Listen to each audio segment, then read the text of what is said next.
sisters, how do you measure love? Is there even a limit to it? The gospel presents to us our Lord Jesus Christ presenting the two greatest commandments.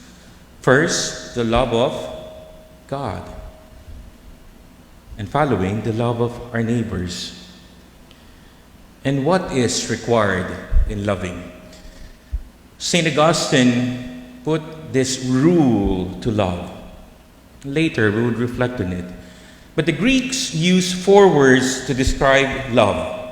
You probably heard about this, but let me remind you of the 4 Greek words that were usually used in the scripture. The first is storge, which means mutual love between family members, like the love of the mother to their child, or siblings to siblings, and sometimes to their pets, And it is most commonly referred to as the liking of the other person.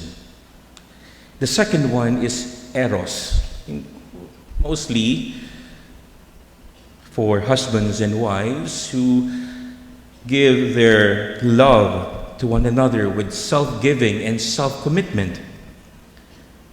Third, philos, the love between good friends, which involves loyalty, mutual support, encouragement, and even sacrifice for the others. But the fourth type of love, which our Lord would want us to reflect upon, is agape.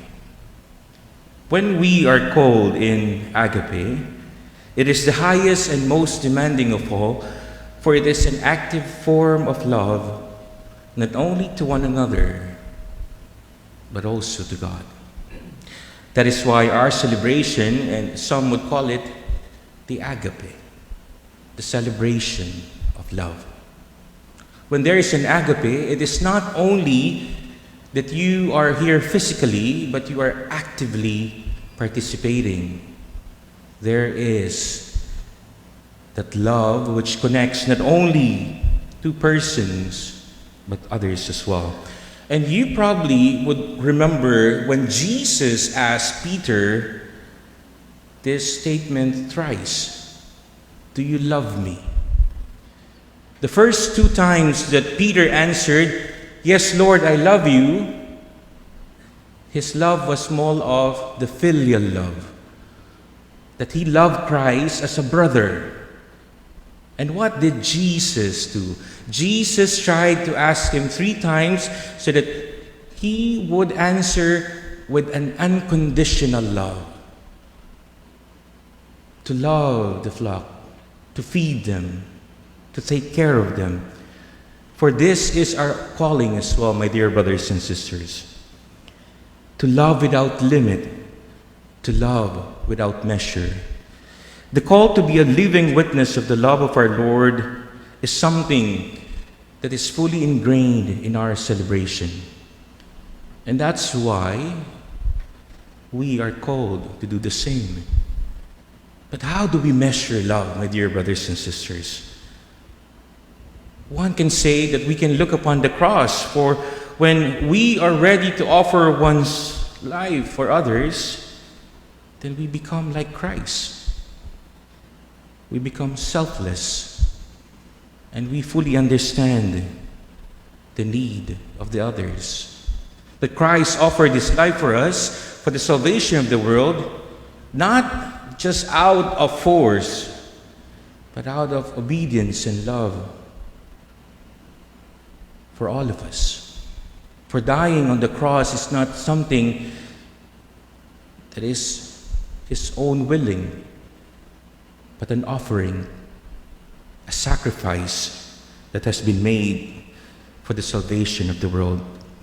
And many of you here tonight, my dear brothers and sisters, fully understand what love is. For married couples who have been together for so many years, you know that when you said yes to your beloved, that there is sacrifice entailed. that you give yourself to the person faithfully. But there are trials and challenges that comes along your way, right? That it is not a bed of roses or a box of chocolates or a bouquet of flowers every time that you go home. For sometimes there are troubles or difficulties that you have to face together as a couple.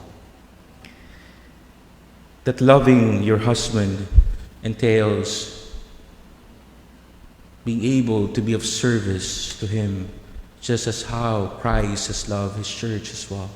And that husband, that you love your wife just as how our Lord loved his church.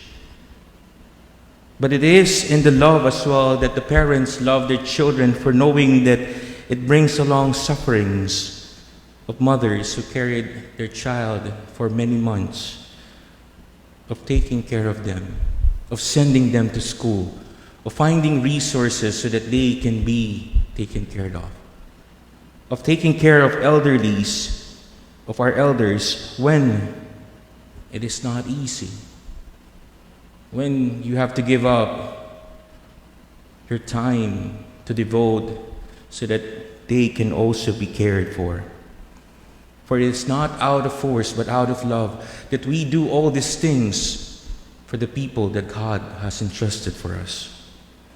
This is agape, my dear brothers and sisters. And that's why whenever we come here in celebration of this holy sacrifice of the Mass, we remember the love that Christ has offered for us. For he himself has loved us just like the bride, his own body. Christ called upon us to follow the two greatest commandments. For we are made of love. For we are born of love.